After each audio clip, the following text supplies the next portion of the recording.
असं नाही म्हणाले. किंवा काय सांगू आता नामदेवाचे उपकार, असं म्हणाले. कोणाचेच नाही, ना ज्ञानोबाचे ना तुकोबाचे.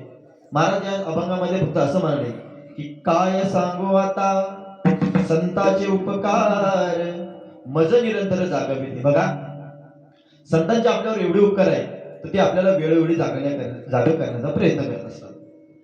बघा, निश्चितच तुमच्या मनामध्ये हा प्रश्न निर्माण होऊ शकतो. एक जनरल बाबाशी आहे की महाराज या अभंगामध्ये संतांचे उपकार सांगतात, बरोबर.